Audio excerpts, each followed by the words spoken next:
sitting directly opposite the members' pavilion at the Sydney Cricket Ground, in the lower tier of the Victor Trumper stand where the hill once was, is a statue of Stephen Yabba Gascoigne, a legendary local rabbitoh who for 40 years until his death in 1942 would pitch up for matches here and deliver cutting remarks from the boundary's edge. During the Bodyline series of 1932-33, Douglas Jardine was told to stop swatting away flies because they are your only friends here, while on another occasion, frustrated by a batsman's inability, Yabba instructed the bowler to send down a grand piano and see if he can play that instead.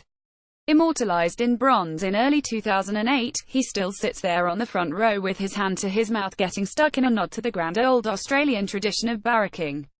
One wonders what Yabba would have come up with for James Vince, a touring batsman with the inbuilt capacity to both delight and infuriate in equal measure, and never more so than on the opening day of this fifth Ashes Test.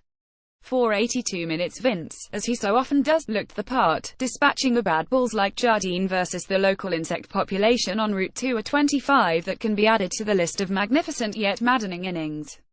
His first boundary, after a watchful start of 26 balls, could not have been sweeter as a Mitchell Starc half-volley was thrashed to the boundary.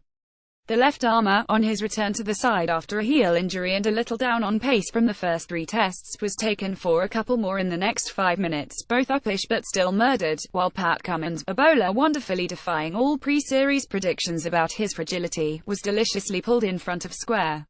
Ashes, Australia on top as England lose 2 late wickets, video report. But in the first over after the second of 2 drinks breaks during the 3-hour opening session came the rub, as a Cummins ball pushing 90 miles per hour on the speed gun was meekly feathered through to Tim Paine behind the stumps.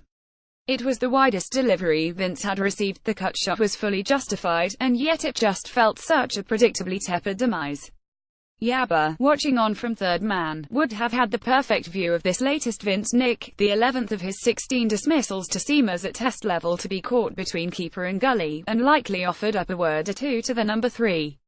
Perhaps he would have sledged him about immediately breaking a New Year's resolution to refocus after stoppages in play, given it was not the first time this series such a dismissal has occurred.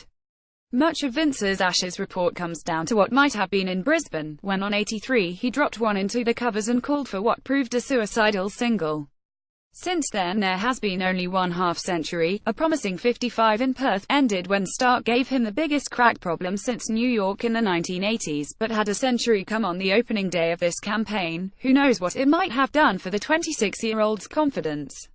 England's selectors choose their party for the New Zealand tour that starts next month during this test match before announcing it on Wednesday, and must decide whether 12 tests of investment in Vince merit further time or whether one of the young Lions batsmen Trevor Bayliss is keen to look at. Liam Livingstone, Joe Clark or Dan Lawrence is worth a looking, perhaps with the impressive Doed Mallin heading north in the order if Joe Root still wants budge. The debate might also extend to Mark Stoneman if there were not fewer alternatives following 5 years of searching for an opening partner for Alistair Cook. His innings here was Vince-like 24 from 24 balls, with 4 glorious boundaries and a tame nick behind, and his series has been 2, with 2 promising half-centuries for an average in the unsubstantial upper 20s. While both batsmen will likely make the cut, with 1 innings of their respective tours to go, they could still do with producing something to shout about.